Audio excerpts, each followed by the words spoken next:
No Girls Allowed by Stan and Jan Berenstain. Read aloud by Mr. Buckman. Ever since Sister Bear had been a tiny cub, she liked to tag along and play with Brother Bear and his friends. It was a bit of a nuisance because she slowed down their running. "Wait for me!" Interfered with their climbing. "Not so high!" And messed up their marble games. "Oh, that slipped." But as she grew older, things changed. She still liked to tag along with her older brother and his friends, and it was no longer a bit of a nuisance, it was a big nuisance. She got to be as fast a runner and outrun brother and his friends. "Look at her go," said Papa. She got to be a good climber and outclimb them. "Oh dear," said Mama, "I do wish she'd be more careful." And she won all their marbles. "Goodness, I hope they're not playing for keeps," said Mama.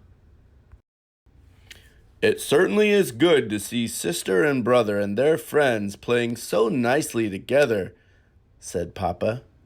"Look, they're organizing a baseball game."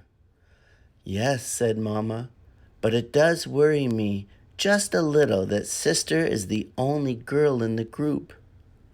"Now, Mama," said Papa, "it's not whether you're a he or a she that counts. It's how you play the game. Look, she just hit a home run." "I agree," said Mama, "but think back. How would you have liked it when you were a cub if some little girl could outrun, outclimb, and outhit you?" Papa thought for a moment. "I wouldn't have liked it," he said. Brother and his friends didn't like losing either, and what made it worse was the way Sister celebrated every time she won. Her victory dance and cartwheels were annoying, but it was the war whoops that really got on everybody's nerves. Then one day, when Sister was planning to tag along as usual, her playmates were nowhere to be seen. No matter, she thought, and went about her business.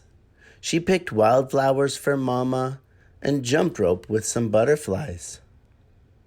When there were no cubs around the next day, she was puzzled.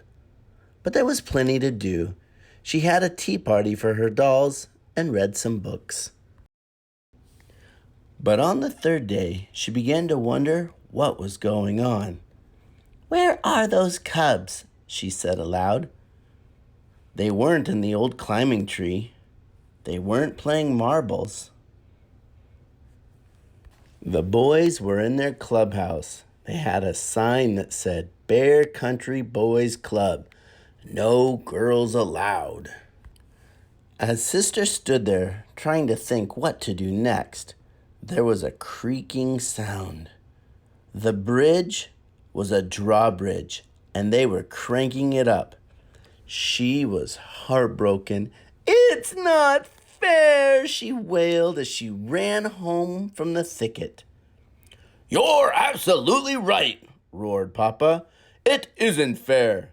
Come, we're going back there and make them take you into their silly club.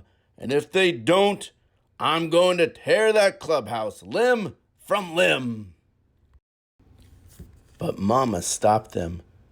"I don't think that's the answer," she said. "Those boys are being very unfair.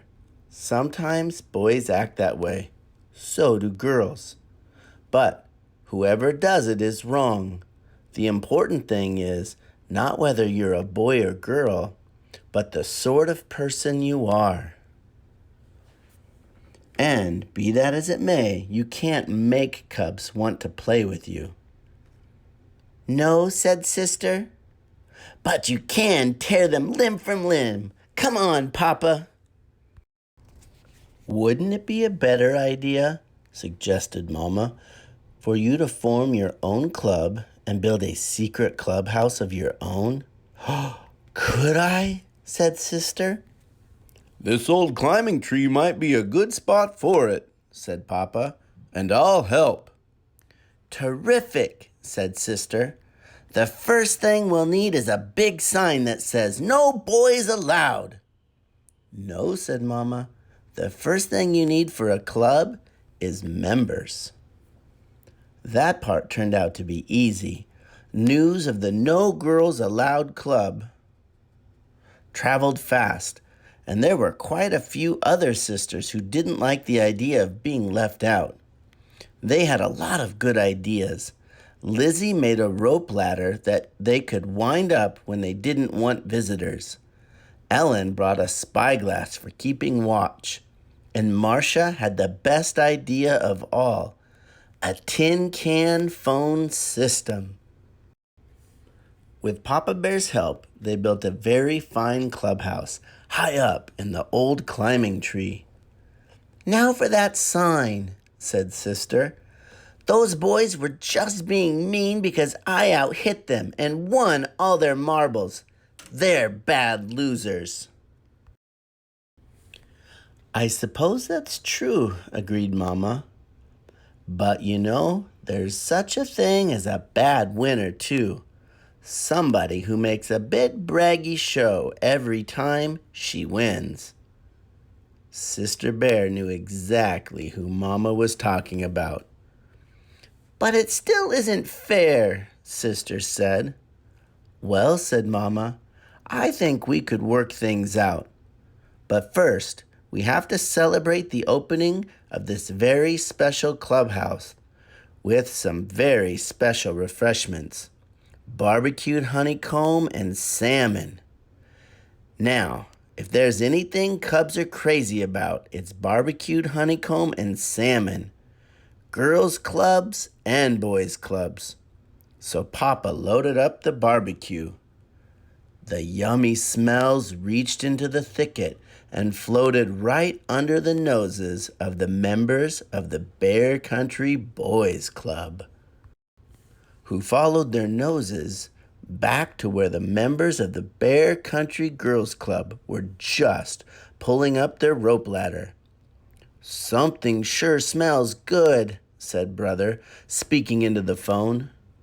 The girls took a vote and decided to invite the boys up for honeycomb and salmon. How would you like to come back to our place for dessert? Said Brother.